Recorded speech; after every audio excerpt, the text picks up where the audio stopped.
So consistently focusing on growth and creativity. I think creativity is very important, especially in marketing, and making sure that you're doing everything you can to get that customer.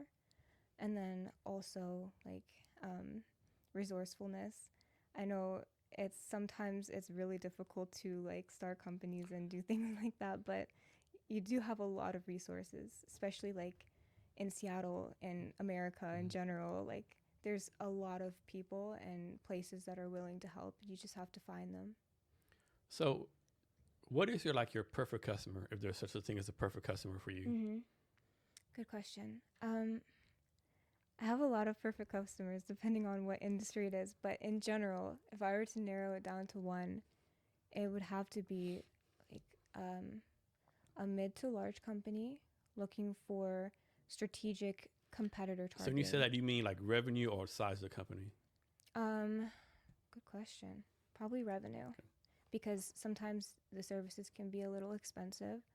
Um, but we also do have a package for small businesses, and I'm actually really excited about that.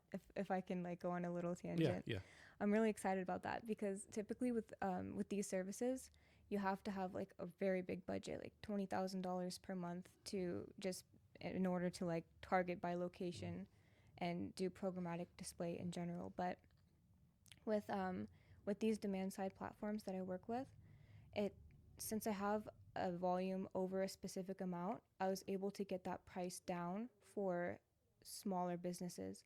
So I do have a package that's only $500 a month for like one or two geofences and demographics. And that's actually worked very well in the past just to get entrepreneurs' feet wet into like what are the possibilities for strategic targeting.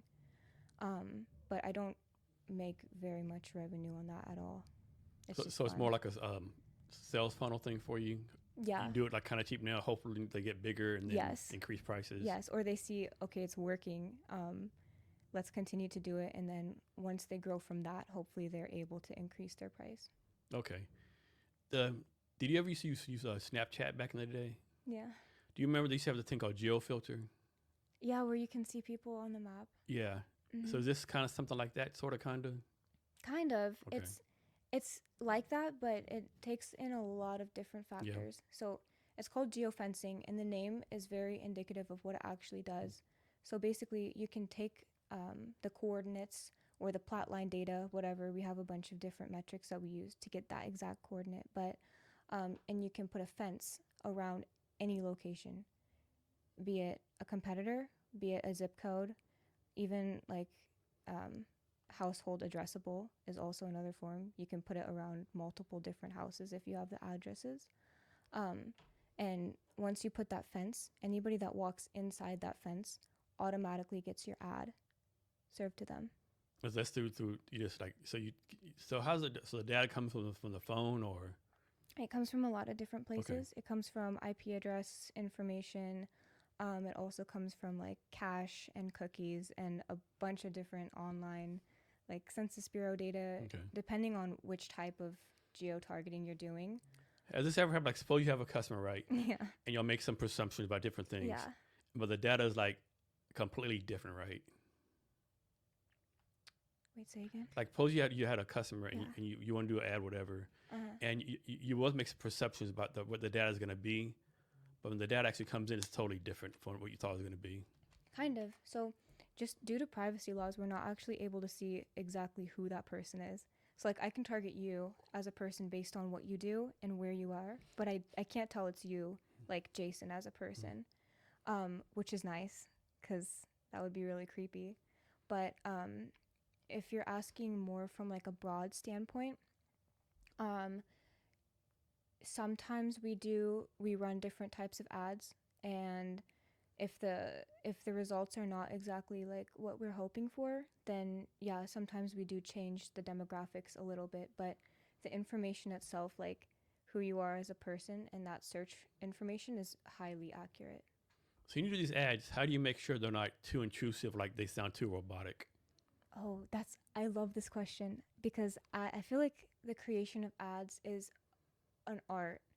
And I'm not saying I've mastered it by any means, but I do like to take pride in the fact that we use a bunch of different like psychological ways to kind of improve the way that the ad would like be perceived by customers. And there's a lot of different ways that we do that, but I like to run a variety of different tests, like A/B testing. Is this ad working versus this ad?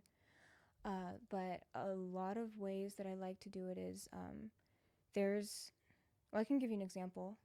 There's this thing called, there's basically, so when you're looking at an ad, in your mind, the psychological distance between you and what the ad is showing you. So, for example, be it like time, be it space, hypotheticality, whatever, it changes the way that you perceive that thing.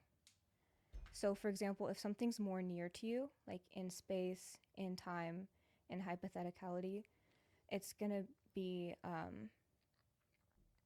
it's basically gonna like be more of something that's like a right now critical thinking in terms of your mind. And if it's further away, it's gonna be more like down the line.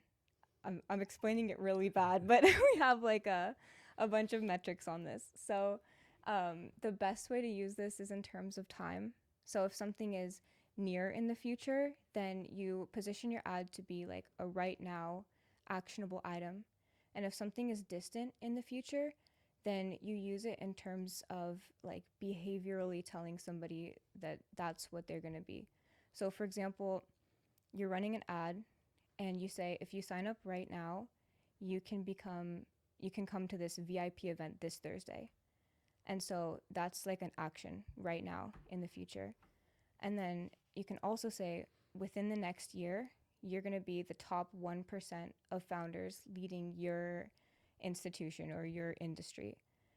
And that is something that kind of tells the person behaviorally, like, okay, this is who I'm going to be if I join this club, for example. And that's a good way to kind of differentiate. Can you talk about the process of creating an ad? Yeah, it's a lot of fun. You work with the client and you see obviously like what are they trying to promote, what are their high ticket items, because that's one thing I didn't realize starting out in marketing. Sometimes they have different products that could do better and that are higher in ticket price than other items. And so helping them figure that out if they don't already know what's their best selling item, what can they get the most money for. And then also, once you figure that out, then work with them obviously on the pricing and things like that. And then once you know all the information, the fun part is kind of figuring out how to position it, like who are their target audience and how can we best reach their target audience. And like I said, it can be through a variety of different ways. Like you can do the psychological distance tactics. You can do a bunch of different things. You can change the affect of the ad to make sure it matches the mood of what they're trying to do. Like for example, if you're trying to sell an MMA training package or something, like you wanna put a bunch of scenes of like fighting and like loud, and I think UFC does a really good job of this. And then clapping, things like that put you in that adrenaline mood. Like they show you people getting hit, they show you people getting up off the floor, they show you people like cheering for you, and then you give them that release, which is like sign up now, you can get a free class, and the rest of the month is only this much, and it's like putting people in that mood. Is there an industry that this is like does not work for? Maybe, I don't know, debt collectors. Oh man, definitely don't give that to no debt collector. That'd be fucking horrible. I know that would be bad. That'd be really bad. So let's suppose you have a potential customer. Yeah. Well, like they have like their technology is back in the 1970s, right? Mm-hmm. How do you explain all this to someone who's like very non-tech? I feel like the easiest way to get through to business owners is explaining it in terms of the competition aspect. There's a lot of different things that you can do to target your exact client that you're looking for. And that's a big part of that is with geofencing and competitor targeting, because like it's crazy that you can target a place and every single one of your direct consumers is somebody that walks in that door, Yeah. right?